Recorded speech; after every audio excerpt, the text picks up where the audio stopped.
Buenas tardes a todos y todas, ya creo que estamos en el aire. Les damos la bienvenida a esta mesa de discusión que tiene título Los mediadores, actores fundamentales en nuevos productos, desafíos y nuevas formas de mediar. Es un honor para mí poder estar hoy con todos ustedes. Le voy a dar la bienvenida a quienes van a ser los presentadores.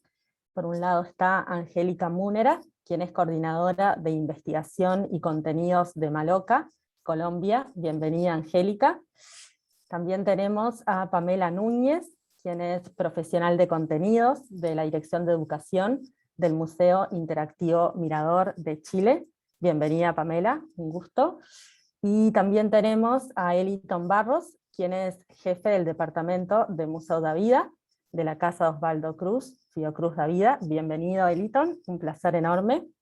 El objetivo de esta mesa es conversar con estos panelistas sobre cómo ha ocurrido la mediación en este contexto de COVID, dando a conocer diferentes estrategias, qué aciertos, qué mejoras tuvimos. Para eso vamos a formular 3 preguntas disparadoras de la discusión, cada una enfocada a cada uno de los países, y luego vamos a formular una pregunta general, que se espera que sea un espacio también muy rico de discusión entre ellos, para después dar lugar a que los participantes puedan formular sus preguntas en una mesa que tiene un tema bien interesante.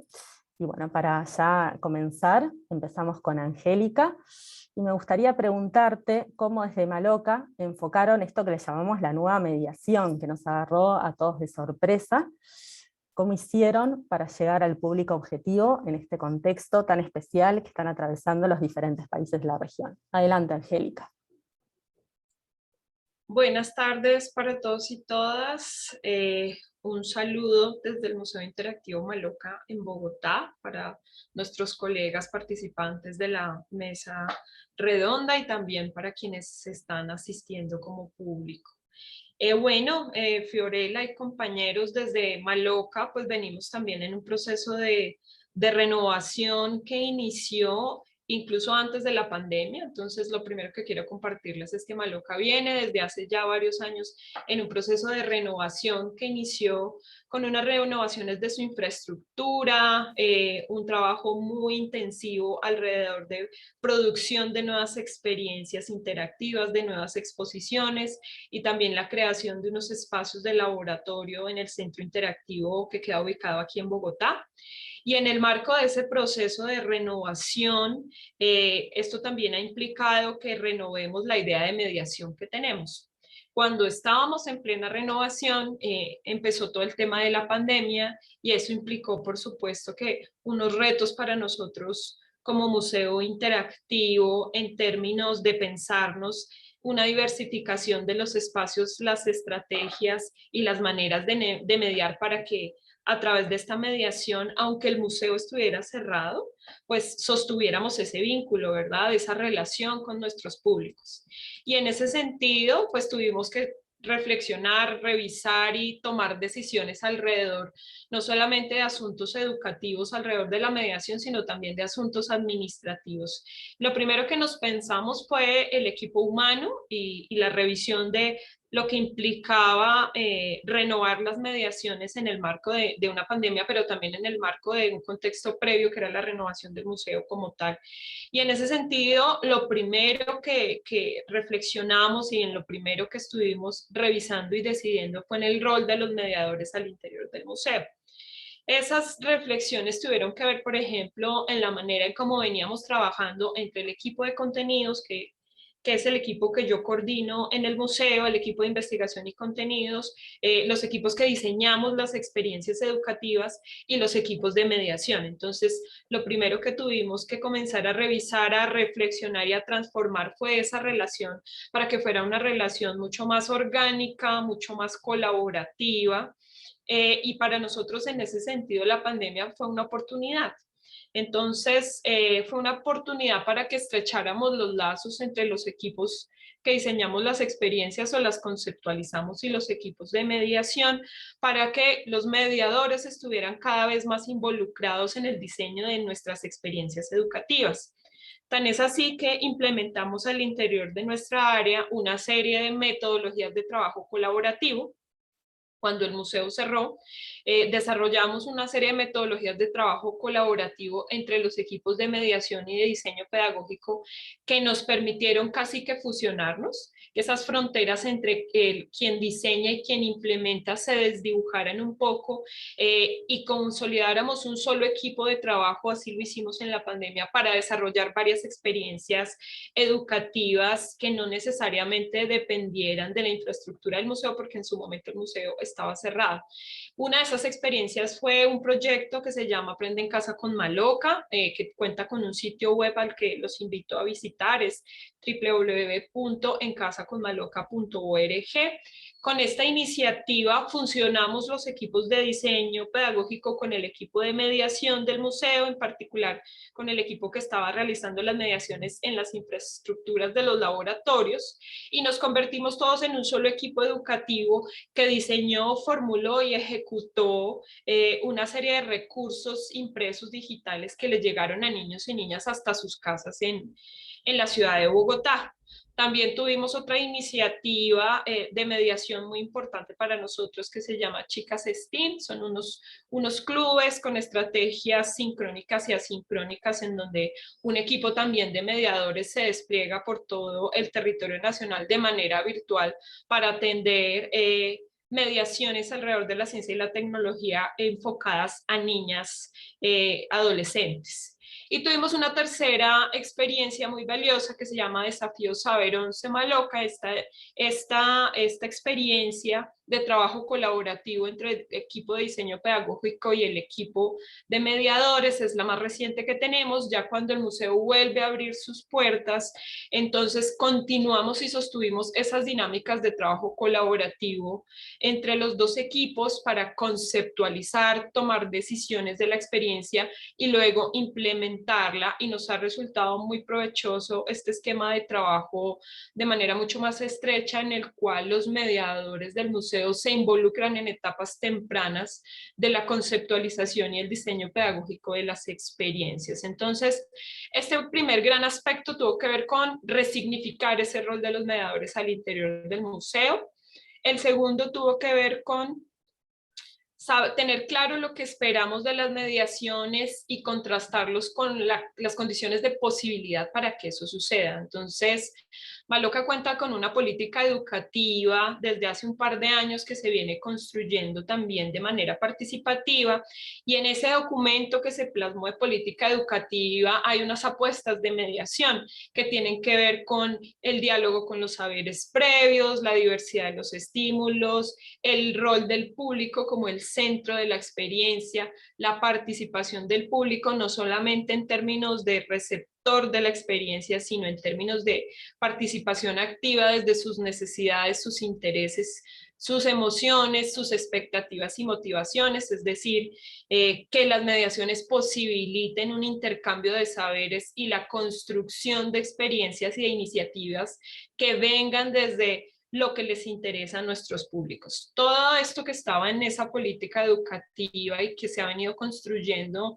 en los documentos institucionales, también se ha puesto en reflexión en términos de cuáles son esas condiciones de posibilidad para que lo que está escrito allí suceda, para que sea efectivamente una realidad y no quede solamente en los documentos institucionales, que es muchas veces lo que nos sucede, ¿no? Entonces tuvimos que entrar a revisar cuáles son las condiciones, por ejemplo, administrativas y operativas, que conjugan lo educativo, que se ponen en relación con lo educativo y con estas apuestas que tenemos en nuestra política frente a las mediaciones. Y pues para eso fue necesario, por ejemplo, tomar decisiones, y una de las decisiones más recientes que tomamos tuvo que ver con traernos el equipo de mediadores para que hiciera parte del área educativa del museo, y no tradicionalmente como venía presentándose en Maloca, pues los mediadores hacían parte del equipo operativo del museo. Entonces ha sido un aprendizaje y hemos venido tomando decisiones para que efectivamente se generen esas condiciones de posibilidad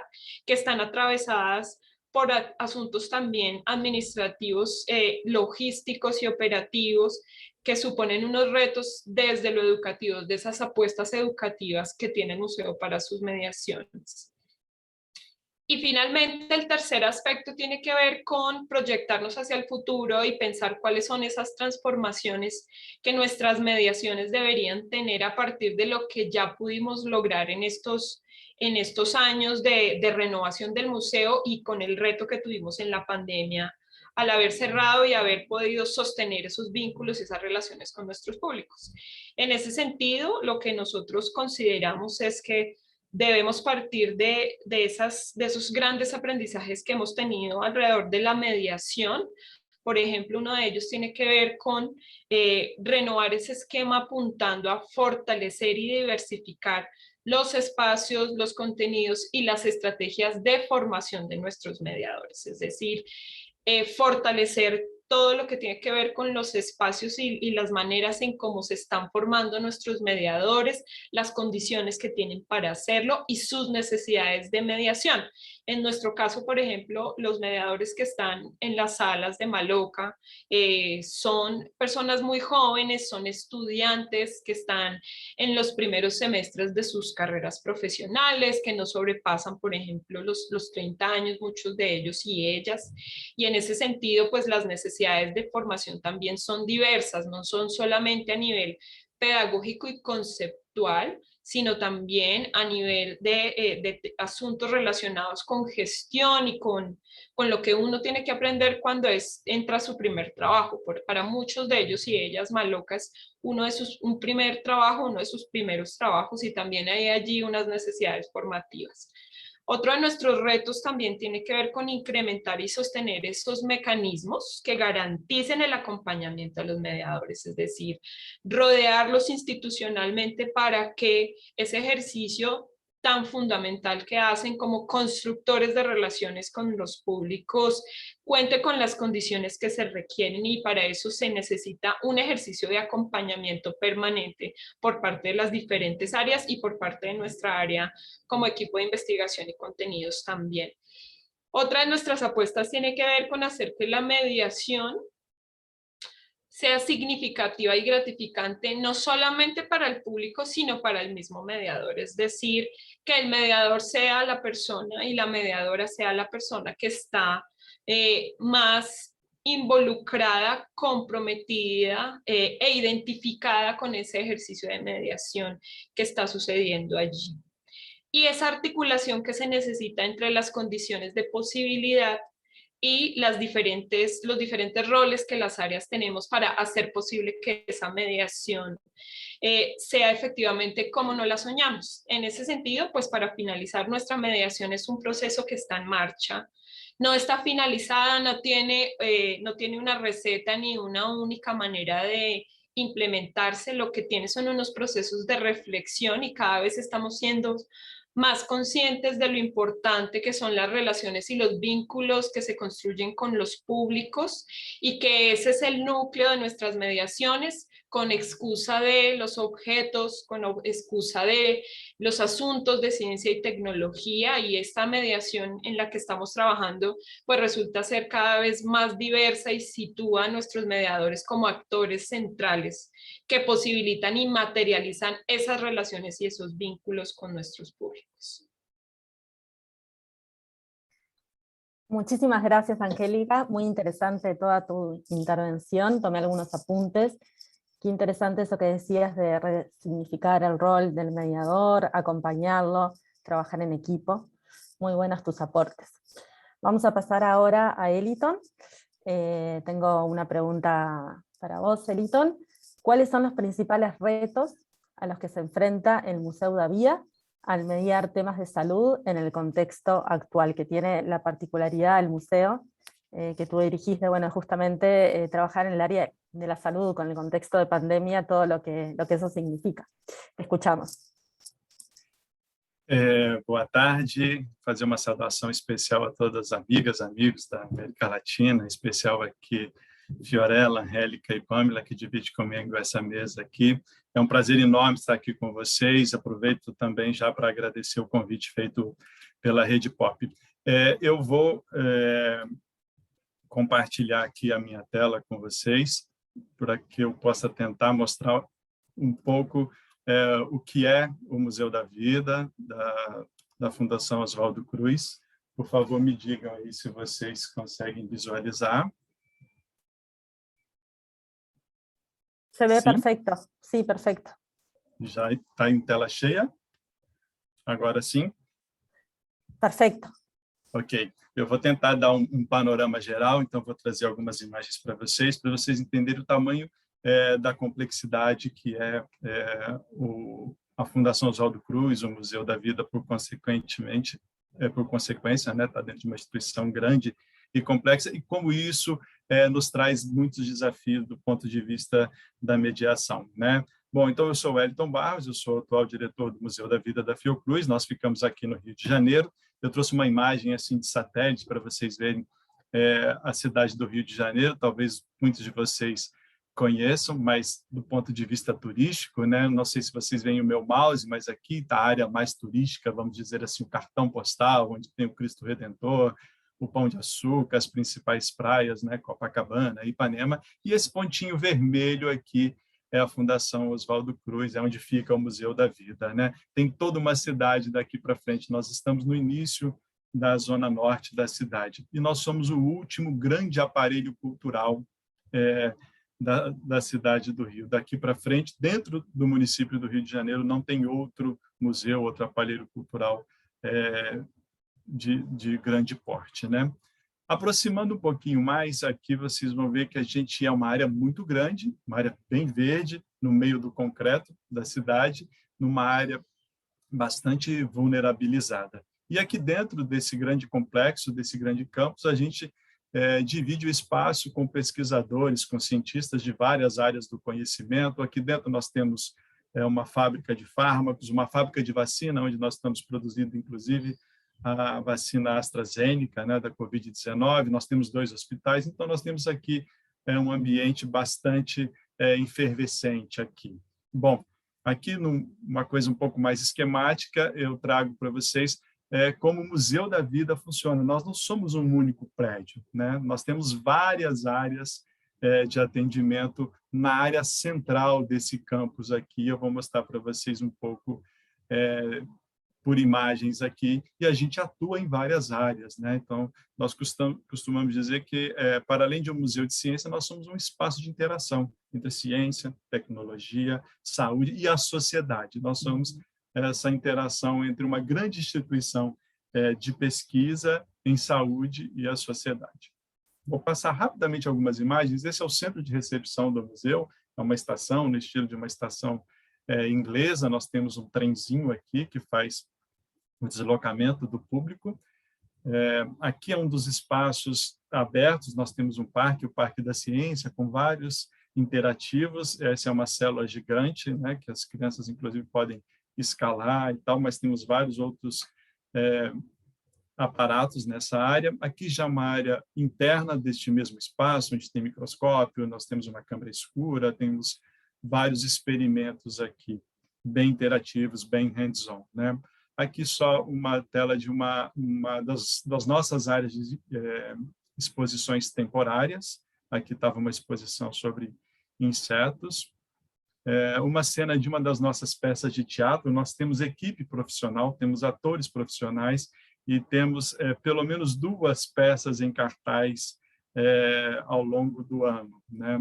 Normalmente a gente faz 2 a 3 peças e fica em cartaz de terça a sábado no museu.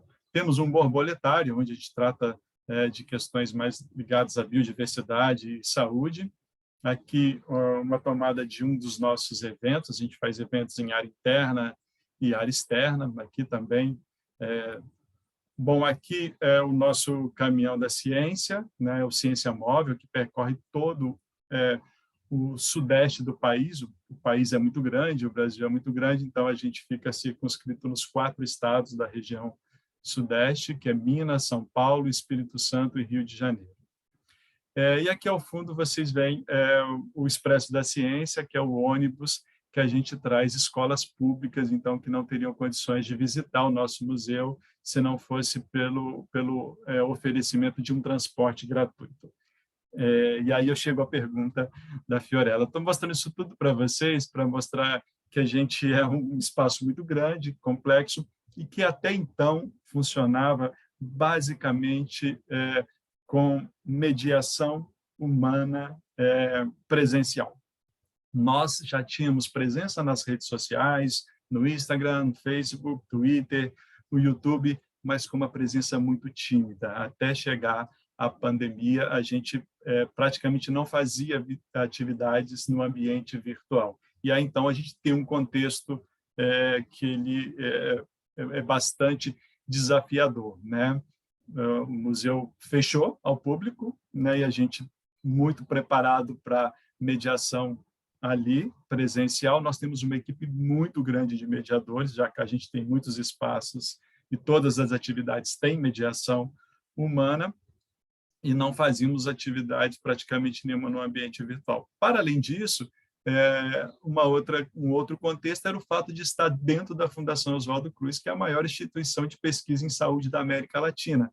Então, todos esperam muitas respostas de uma instituição como essa, que passa a ter ainda mais projeção no cenário nacional, né? Outra coisa para esse contexto aqui é que o Brasil vive um ambiente bastante polarizado desde as últimas eleições, então isso extravasa um pouco para além do ambiente político, então acaba vivendo um pouco de um movimento anti-ciência, né?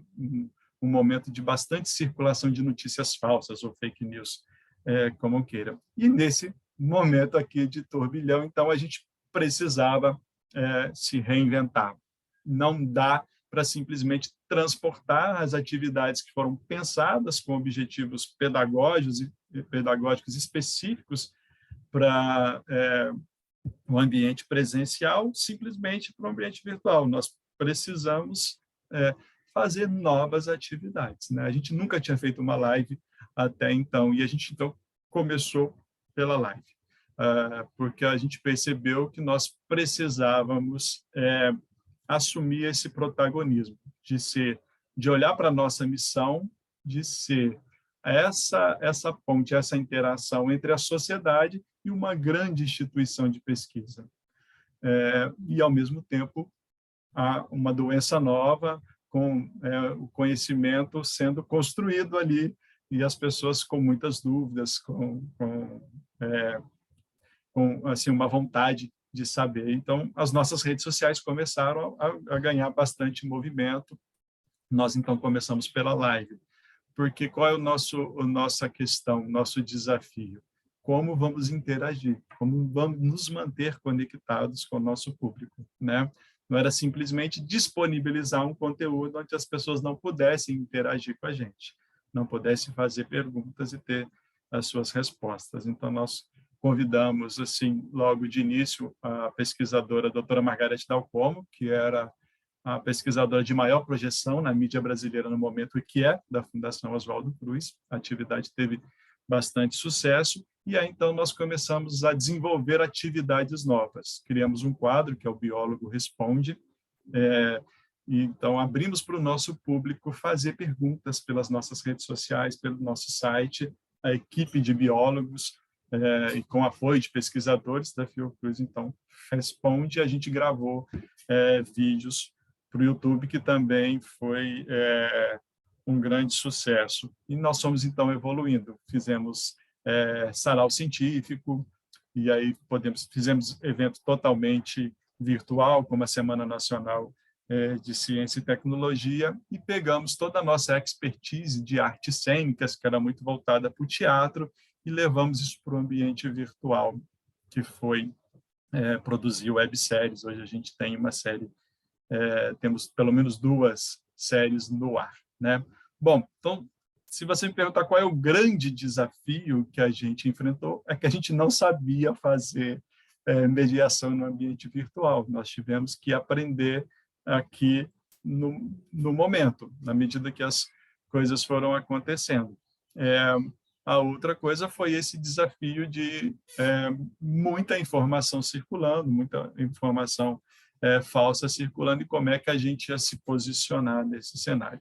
Bom, para eu não me alongar muito mais aqui, deixa eu só falar um pouquinho de como nós fizemos com as nossas redes sociais. Então, nós começamos a fazer perfis diferentes de público para as nossas redes sociais, né, para que a gente pudesse, então, atender um público mais diverso, já que a gente tem um público muito geral. O nosso Instagram, por exemplo, atende um público geral, mas ele é mais focado no público mais jovem.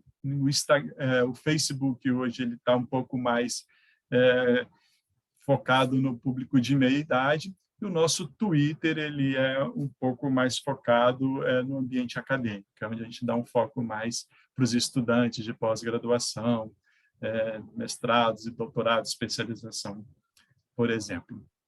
E o YouTube é o nosso grande repositor, e ele é bem geral. Para eu não me estender, então, deixa eu só deixar aqui o meu contato, agradecer. Sigam a gente nas nossas redes sociais e eu fico aqui à disposição para perguntas ao final. Obrigado. Muchas gracias, Eliton. Muy buena tu presentación.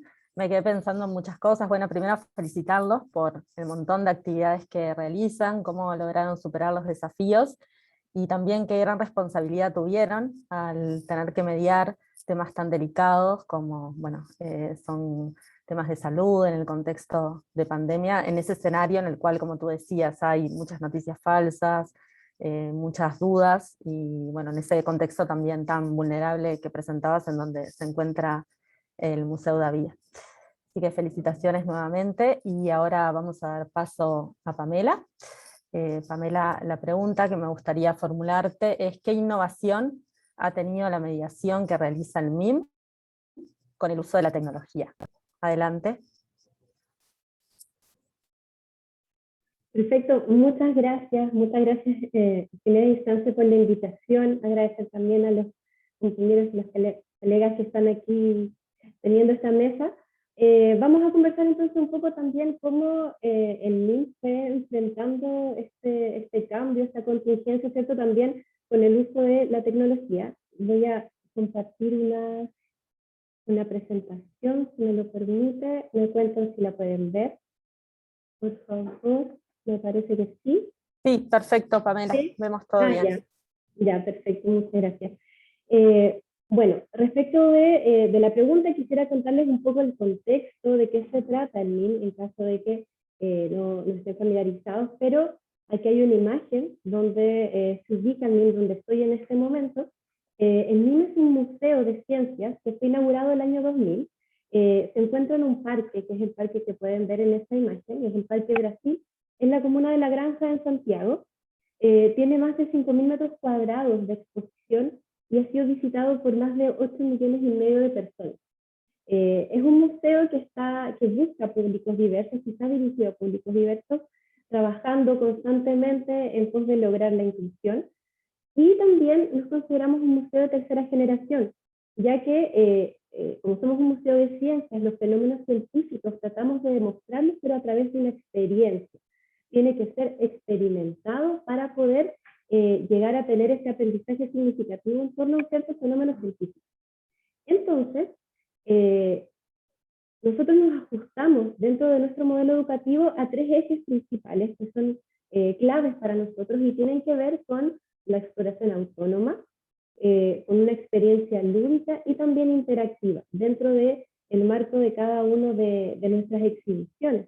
Por lo cual, para nosotros es clave el que el visitante, que el público tenga un acceso directo a este módulo, a esta experiencia, y pueda integrarse e interactuar con este fenómeno.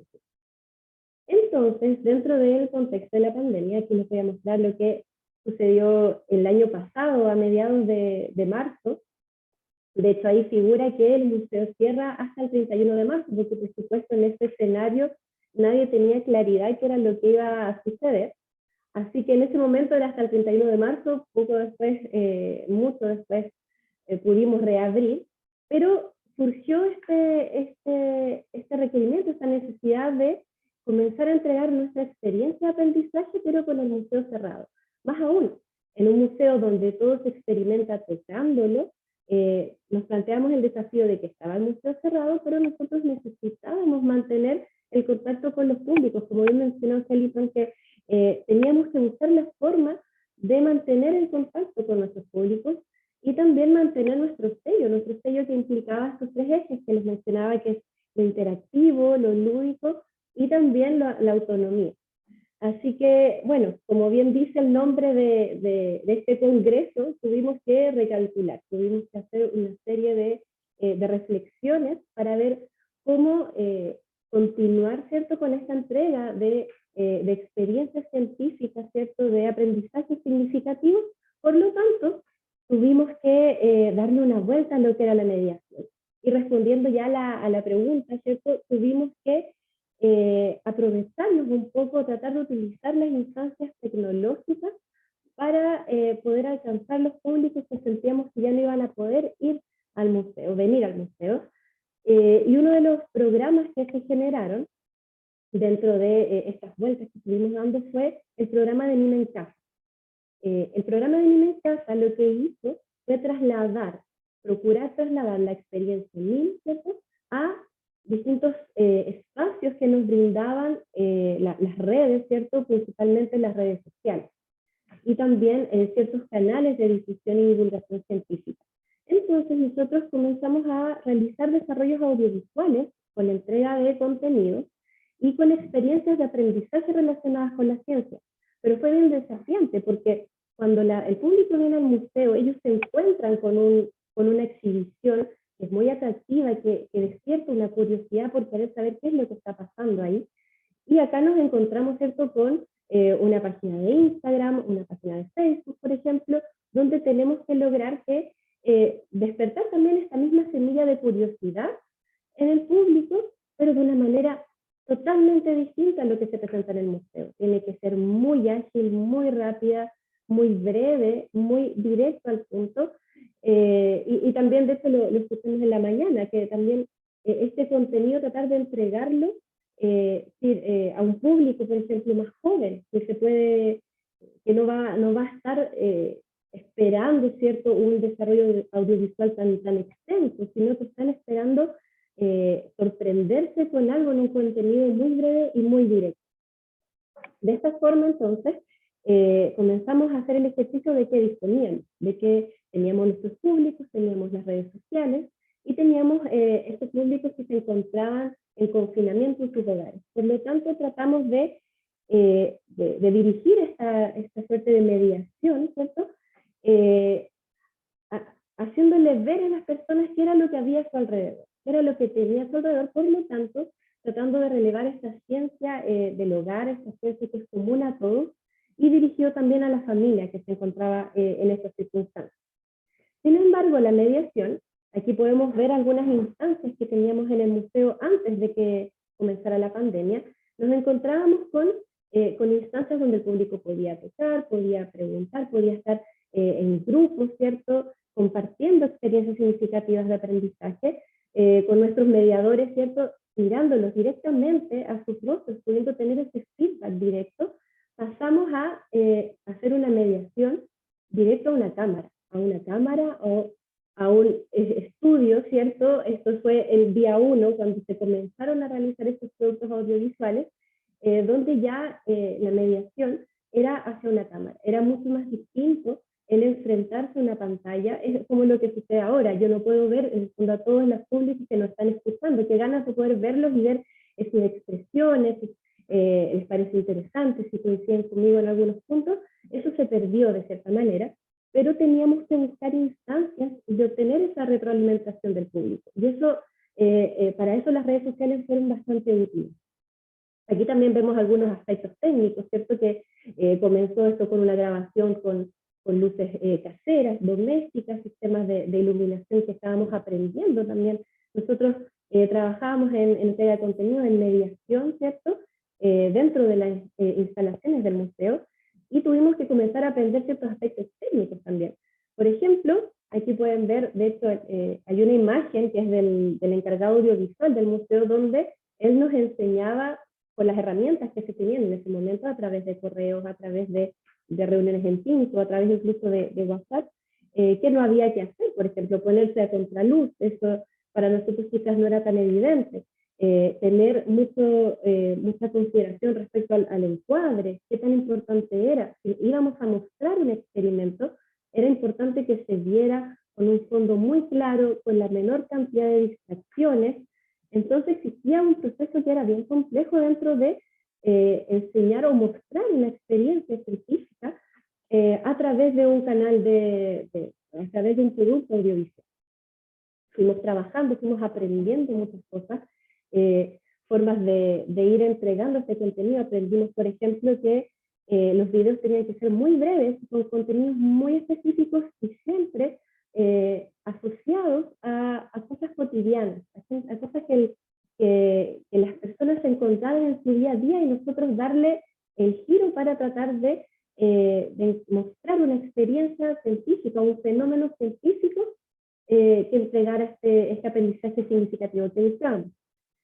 También, bueno, fuimos aprendiendo otras cosas, desarrollando ya otro tipo de técnicas que ya ocurrieron cuando estábamos de vuelta en el museo, que se pudieron aplicar de mejor manera, técnicas de iluminación, de cómo dirigir fácilmente la atención a un cierto contenido, a un cierto objeto, y también aprendiendo de lo que son las redes sociales también, con distintos guiños a ciertos elementos o ciertas notas de cultura popular que se pueden aprovechar para poder hacernos cargo y poder entregar esta experiencia significativa. La tecnología fue una gran aliada, pero por supuesto que uno tiene que ir aprendiendo en el camino. Yo creo que todos coincidimos en que ha sido un último tiempo, unos últimos meses y años de mucho aprendizaje de diversas formas de mediar.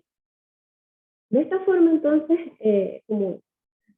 cerrando un poco lo que les quería contar, respecto del uso de la tecnología, efectivamente, nosotros recurrimos a nuevos desarrollos audiovisuales, con lo cual establecimos una mediación, que era una forma de mantener este contacto con nuestros públicos, tratando lo más posible de recibir una retroalimentación de ellos, y por eso consideramos que las redes sociales, si bien están en este momento se dirigen cada una de las redes sociales a distintos públicos, tratar de hacer énfasis en entregar estas experiencias significativas y en algunas instancias incluso permitir que el público que estaba en sus hogares en estos momentos bajo el confinamiento pudieran sentirse parte de nuestra experimentación. Por lo tanto, siempre procuramos de que se realizaran experimentos con materiales que pudieran encontrar en su hogar, que pudieran replicar, y que, si era posible, nos mostraran, nos compartieran sus desarrollos, sus experimentos, para así poder mantener la interactividad que tanto la necesitábamos.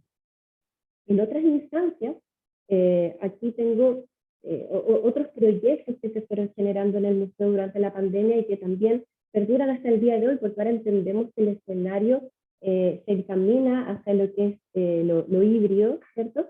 Tenemos una instancia que son las visitas interactivas virtuales.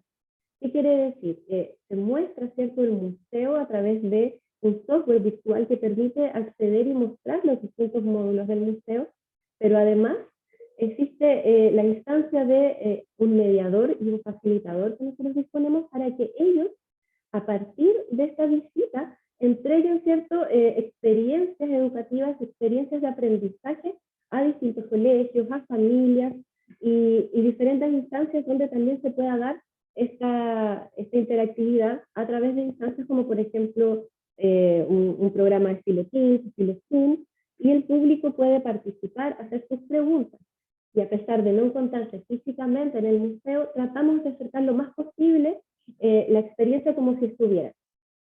Una de las grandes ventajas de estas visitas interactivas virtuales, y yo creo que es una gran ventaja que sucedió con la pandemia y el hecho de tener que virtualizar nuestras experiencias, fue que nos permitió llegar a más lugares en nuestro país.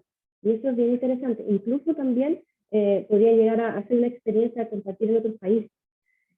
Muchas veces el museo que se encuentra en Santiago no es accesible para todas las personas. Nuestro país es extremadamente largo y es difícil viajar de un lugar a otro. Y este tipo de instancias permitieron que estas experiencias del museo, de experiencias SIM, lleguen también a otras regiones. Y por lo mismo se despertó esta inquietud y esta semilla de querer llegar a otros lugares, y a partir de eso se implementaron nuevos proyectos, como es también un camión de ciencia, donde se llevan también experiencias y son científicos a distintas localidades del país, porque se entendió que en este nuevo contexto, donde donde estuvimos confinados y tenemos esta sensación de no tener certeza de lo que va a ocurrir más adelante, es importante aprovechar estas herramientas tecnológicas para lograr transversalidad y lograr de que estas experiencias lleguen a la mayor cantidad de gente posible, a la mayor cantidad de público. Por lo tanto, también esta instancia de pandemia y esta instancia de inseguridad también ha tenido sus consecuencias positivas dentro de ciertos aspectos. Si bien ahora las mediaciones en el museo son de otro cariz, porque estábamos trabajando en talleres más interactivos, donde la gente tenía que tocar muchas cosas, hemos desarrollado instancias donde se puede mantener la mediación, pero siempre con una experiencia o una demostración que tiene que tener esta calidad de muy asombrosa. Es muy importante cuando la gente no necesariamente pueden todos acercarse a mirar algo, a tocarlo. En estas mediaciones que estamos realizando nos interesa mucho el que sea una experiencia muy asombrosa y que genere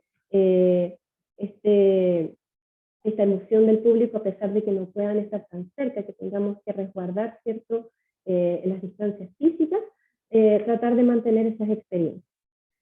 Finalmente, entonces, dentro de lo que les puedo contar y resumir de todas las experiencias que hemos tenido durante esta pandemia, podemos decir que efectivamente, como un museo de ciencia, hemos trabajado bastante seguido a lo que es el método científico y la ciencia en general, explorando, ¿cierto?, poniendo muchas veces a prueba ciertos aspectos y obteniendo aprendizajes y nuevamente intentando otras formas de verlo, quizás ajustando algunos detalles que podemos notar, sobre todo lo que es el trabajo con redes sociales, el impacto que teníamos el año pasado con algunos productos no es el mismo de ahora, porque la gente y el público salió de sus hogares, ¿cierto?, y ya quizás querían despegarse un poco de las pantallas, por lo tanto tuvimos que estar siempre innovando en nuestros contenidos, innovando nuestros desarrollos audiovisuales y también procurando continuamente mejorar la calidad, mejorando la espectacularidad de lo que queremos mostrar, de los fenómenos, de las experiencias, y siempre con mucha atención a lo que necesita la gente, a lo que les gustaría ver, lo que les gustaría escuchar, siempre tratando de tener esa conexión con el público. Ahora, en estas instancias, ya estamos en una instancia híbrida, el museo está abierto, con un aforo controlado, con un aforo reducido, pero estamos conscientes de que lo híbrido llegó para quedarse, que tenemos que seguir siempre trabajando en ambos carriles, ojalá de manera paralela, y vamos viendo, así como una balanza, vamos viendo cuál en algunos momentos hay que potenciar, cuáles no, y siempre preparados a lo que puede ocurrir en el futuro. Por lo tanto, los aprendizajes van a continuar, y vamos a continuar también aprendiendo en torno a estas nuevas formas de mediación, que son estas mediaciones que buscan llegar muchas veces a público que antes no se podía llegar. Así que bueno, finalmente esa es muy resumida la experiencia que hemos tenido este último tiempo, muy agradecida de la instancia, y ahí está el agradecimiento, ¿cierto?, por dejarnos participar. Muchas gracias, Fiorella, y a todos. Muchas gracias, Pamela, muy interesante todo lo que nos contabas.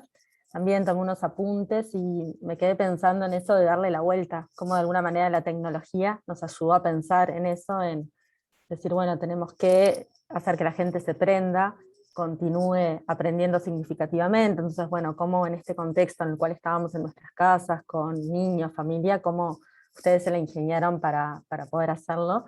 Así que muy bueno, felicitaciones por todo el trabajo realizado. Invitamos al público presente a formular sus preguntas, las vamos a estar leyendo a continuación de este pequeño espacio que vamos a tener, en donde voy a formular una única pregunta para los tres panelistas, que les pido que hagan una síntesis y respondan en 2 minutitos, así damos tiempo después a a responder preguntas del público. Me gustaría preguntarles entonces ahora cómo visualizan desde sus espacios de trabajo el futuro de la mediación en escenarios que son cambiantes e híbridos, que nos tenemos que estar adaptando, y bueno, y como decía Pamela, estamos trabajando también con el museo presencial, pero desde la virtualidad, porque bueno, hay un público nuevo que se sumó y no podemos dejarlos afuera. Entonces, bueno, ¿cómo visualizan? Quizás empezamos por Angélica, para seguir el mismo orden, luego con Eliton, y por último con Pamela. Bueno, ¿me escuchan bien? Sí, perfecto, Ok. Angélica. Bueno, ¿cómo lo visualizamos nosotros desde Maloca? Como con tres grandes desafíos para las mediaciones. El primero es que la mediación debe ser cada vez más democrática y ceder cada vez más el control y el poder. Lo digo yo a veces con mi equipo de trabajo, y es que sea una mediación que permita que el público ponga la agenda, ¿no? Que permita que haya lugar para los intereses y las necesidades, las expectativas y las motivaciones de nuestros públicos en esa experiencia y en la toma de decisiones de cómo sucede y cómo se diseñan nuestras experiencias educativas y nuestras experiencias al interior de estos espacios museales. En ese sentido, pues creemos que cada vez tiene que haber más cabida para los intereses y las necesidades del público y para que esas agendas sean cada vez mucho más abiertas. El segundo desafío tiene que ver con la necesidad de una mediación cada vez más diversificada y flexible, es decir, unas mediaciones que estén en capacidad de hacer lecturas del contexto de manera rápida, como tuvimos que hacerlo, por ejemplo, con excusa de la pandemia, pero con excusa de otras situaciones que se pueda leer ese contexto y problematizar la realidad y proponer una serie de experiencias de mediación que permitan a los públicos tener espacios para hablar, para argumentar, para poner en cuestión lo que sucede en nuestro entorno. Y por eso es muy importante que sea una mediación que permita esos espacios de discusión y de diálogo. También debe ser deslocalizada, ¿no? Es una mediación que no depende necesariamente ya de un espacio físico, sino una mediación y una experiencia educativa que puede suceder en diversos escenarios, que se puede viabilizar a través de dispositivos virtuales, plataformas, pero también que puede suceder, por ejemplo, a través de otras experiencias como de construcción de recursos educativos, incluso análogos. Y es una mediación que trabaja con la incertidumbre, pero con la incertidumbre como una oportunidad, ¿no? La incertidumbre como un insumo más para la toma de decisiones. Entonces, en esos desafíos lo que nosotros nos estamos imaginando a futuro es que nuestros mediadores y nuestras mediaciones se construyan a través de una caja de herramientas de la cual el mediador o la mediadora pueda echar mano, y en esa caja de herramientas se puedan tomar decisiones en caliente, un poco decisiones allí en el momento de encuentro con el público, con un criterio que se va formando a través de los procesos formativos y de capacitación de los mediadores. Es decir, que cada vez tengamos estrategias, mecanismos y maneras más diversas de realizar mediaciones con nuestros públicos y que ese sea como nuestro capital de mediación para generar diferentes experiencias que dependan o no necesariamente de los espacios físicos. Y finalmente, una mediación cada vez más interesada y preocupada por la inclusión, por los procesos de inclusión, por traer al museo y ofrecer una experiencia a esos públicos que históricamente nunca llegan, ¿no? Sabemos que siempre tenemos unos públicos de toda la tradición y de toda la vida, pero nos preguntamos cada vez más nosotros qué pasa con esos públicos que nunca llegan, los públicos con necesidades diversas, los públicos con discapacidades, los públicos que pertenecen, por ejemplo, a los pueblos indígenas en Colombia, las comunidades campesinas. Entonces cada vez tenemos más preocupaciones e intereses porque en estas mediaciones también haya una oferta que sea pertinente y oportuna para los públicos que históricamente no han llegado al museo. Creemos que en esos tres desafíos podríamos movernos hacia futuro con nuestras mediaciones. Gracias. Muchas gracias, Angélica. Nos gustaría, Eliton, escucharte a ti, a ver cuál es tu opinión al respecto. Sim, como você muito bem disse, Fiorella, a nossa presença nos ambientes virtuais, ela trouxe novos públicos, né? Principalmente para nós que estamos num país continental muito grande, né? Nós passamos a acessar públicos de áreas geograficamente bem distantes e que possivelmente não teriam a oportunidade de participar das nossas atividades, né? E hoje nós sabemos o que funciona melhor, né? A gente sabe que, por exemplo, as produções como as webséries, em capítulos que a gente tem feito, funciona muito bem, porque elas têm boa visualização no nosso YouTube. Atividades como, por exemplo, eu estava aqui vendo a atividade que teve maior número de acesso no YouTube, foi como fazer o seu Tangram, né? Como disse Pamela, algo que você consegue fazer em casa, com o que você tem em casa. E nós também percebemos que as atividades ao vivo, elas têm maior engajamento, né? O maior compromisso do público. E é o que a gente gosta de fazer, porque ali a gente consegue interagir, né? Neste caso, a gente consegue interagir pelo chat do YouTube ou qualquer outra plataforma que a gente estiver usando naquele momento. Mas qual é o nosso grande desafio, né? Além de manter o que a gente sabe que funciona muito bem, é que a gente quer interagir com o público, a gente quer estar realmente próximo.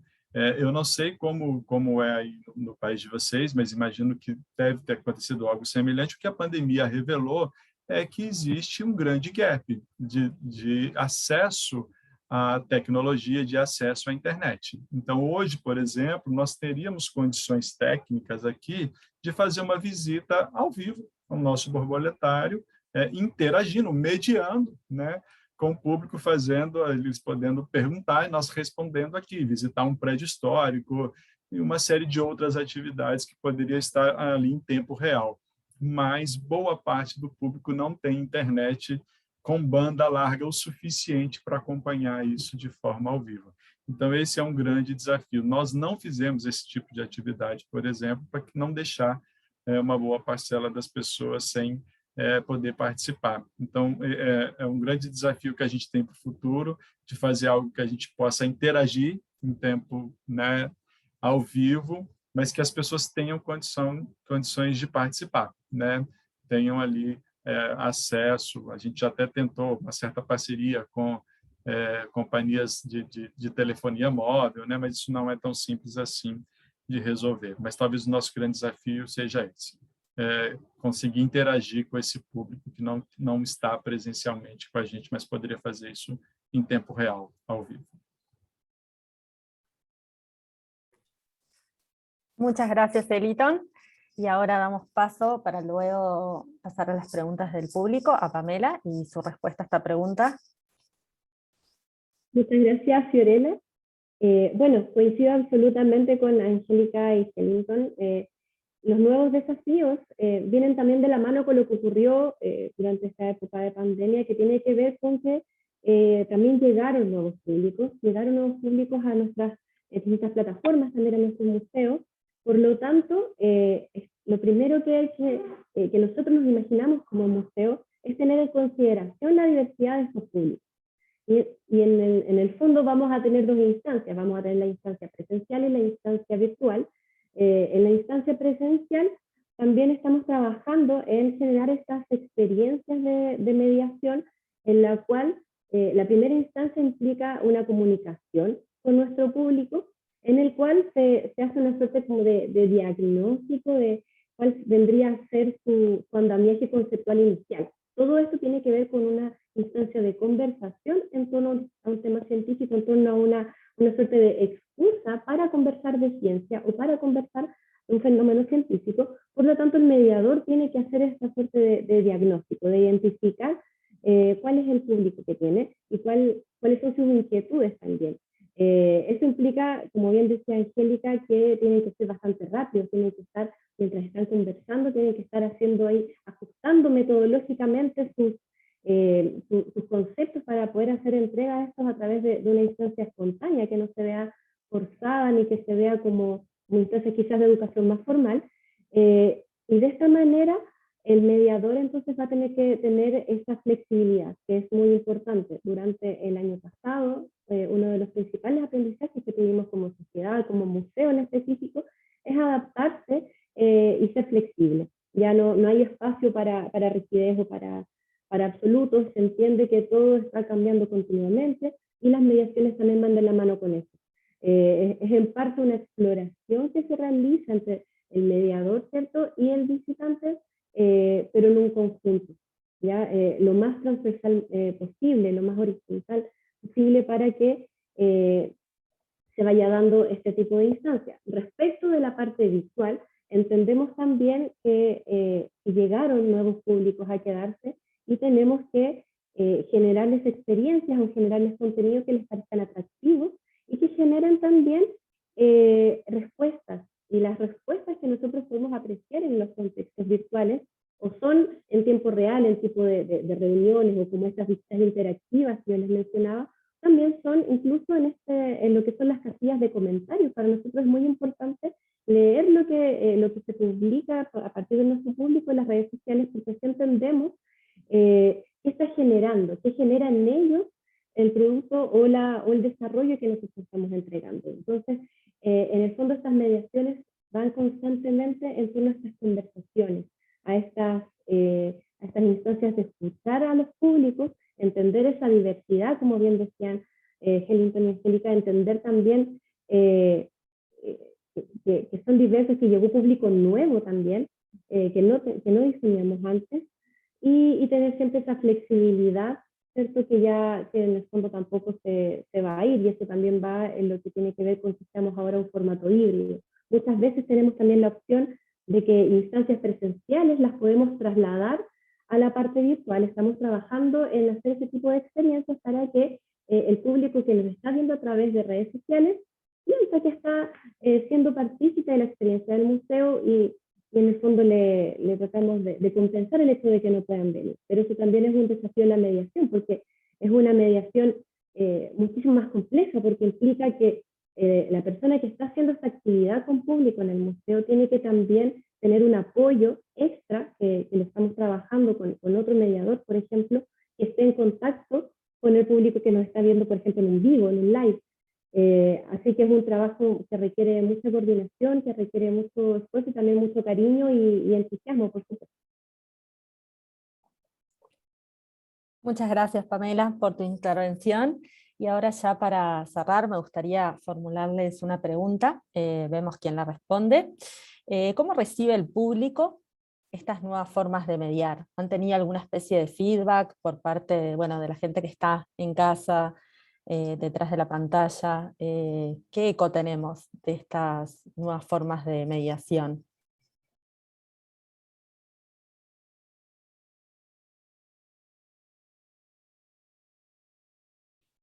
Quizás aún no lo tenemos cuantificado, pero bueno, desde lo que leemos, comentarios me imagino que recibimos valiosos de esas personas que ahora están en casa y que están participando de un taller. Bueno, Pamela está levantando la mano. Contanos, Pamela.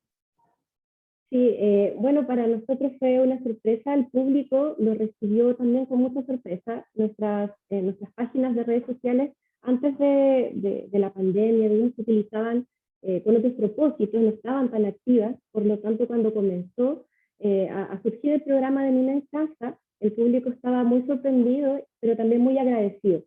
Al principio se dio mucho que estaban muchos padres, muchas madres, con esta necesidad de fomentar y de fortalecer y de potenciar también estos aprendizajes significativos en sus hijos e hijas. Por lo tanto, se mostró mucho agradecimiento junto con esta sorpresa de darnos cuenta que el MIM, que el museo, ¿cierto?, salía de esas paredes y se trasladaba a los hogares. Fue una mezcla de agradecimiento, ¿cierto?, y de mucha sorpresa. Y cuando generamos algunas instancias donde, por ejemplo, tomamos elementos de cultura pop o de cosas que están como muy en boga de los adolescentes o muy contingentes, la gente lo agradece mucho el tomar quizás un elemento que uno puede decir, ok, esto está en mi vida cotidiana o esto lo vi en televisión, y nosotros darle ese giro y decir, ok, te voy a hablar de ciencia a partir de esto, lo agradecen mucho también. Muy bien, Pamela. Eliton, nos gustaría conocer tu opinión al respecto. Sim, fazer complemento rápido aqui. Nós tivemos diferentes fases, né? No início, as pessoas estavam ávidas, queriam bastante atividade, estavam bastante participativas e então elas escreviam nas nossas redes sociais, queriam participar e estavam interagindo bastante. E depois você tem um pico e depois as pessoas acho que cansaram um pouco de tela, né? De tanto uso, e as atividades começaram a ter um declínio. Então, a gente começou a diminuir também o número de lives, e passamos a interagir mais, ouvindo o nosso público, o que eles gostariam de ver. E acho que a gente começa a ter as melhores respostas, né? Porque aí a gente aprendeu como faz, né? Nós, então, para algumas ações, a gente, por exemplo, quando a gente fez um Biólogo Responde, que era sobre Covid-19, que as pessoas tinham bastante dúvidas, as pessoas, então, enviaram muitas perguntas, o público enviou bastante pergunta pelas nossas redes sociais. E aí, depois, a gente, então, estabilizou o número de pessoas por atividade. Então, até isso a gente aprendeu também, foi um desafio que a gente teve que enfrentar, o volume de atividades que a gente vai colocar no ar por semana e por mês, né? Muchas gracias, Eliton. Angélica, ¿tú quieres agregar algo? Sí, al igual que mis colegas, creo que hubo una explosión de oferta de actividades virtuales de todas las instituciones, todos los museos, todo el mundo empezó a hacer webinars, podcasts, videos, y notamos como también, así como nosotros necesitábamos sostener ese vínculo y esa relación con el público también quería continuar en contacto con el museo, ¿verdad? A nosotros nos pasó, por ejemplo, con los Facebook Live, en donde convocábamos familias, docentes, estudiantes para realizar experimentos en vivo con materiales caseros, obviamente, porque todos estábamos en casa. Nos pasó que llegaban públicos muchísimo más diversos, ¿no? Ya no tan focalizados como solo niños o solo familias, que era lo que pasaba en la presencialidad, sino que llegaba de todo. Por ejemplo, llegaban docentes que citaban a sus estudiantes a la hora del Facebook Live y llegaba el profe con todo su curso y esa era su clase de ciencias a través de esas experimentaciones que hacíamos. Entonces sucedieron cosas que no estaban previstas, pero para nosotros fueron muy valiosas porque sucedieron de manera muy espontánea y muy genuina, ¿no? Desde ese perder el control un poco que yo mencionaba ahorita, y es permitir que la experiencia se construya como se da en ese momento, y que la gente llegue de manera también muy espontánea, sin necesidad de programaciones tan cerradas o focalizaciones tan cerradas. Esa fue un poco nuestra experiencia de feedback, en particular con los Facebook Live que estuvimos desarrollando el año pasado. Muchísimas gracias, Angélica. Bueno, ya nos estamos despidiendo. Fue muy bueno compartir este espacio con ustedes y simplemente cerrar con una reflexión, que el contexto de pandemia nos llevó a una nueva oportunidad de emprender un camino hacia una mediación que sea más inclusiva, más diversa también, más cercana, y bueno, que todavía nos queda un camino por recorrer, pero fue muy bueno tener esta oportunidad desde mi punto de vista. Les agradecemos a ustedes por su valioso tiempo y también a los participantes, y quedamos en contacto por si tienen alguna duda, se la haremos llegar a los panelistas. Saludos a todos. Buenas tardes. Buenas tardes, gracias. Gracias a ustedes.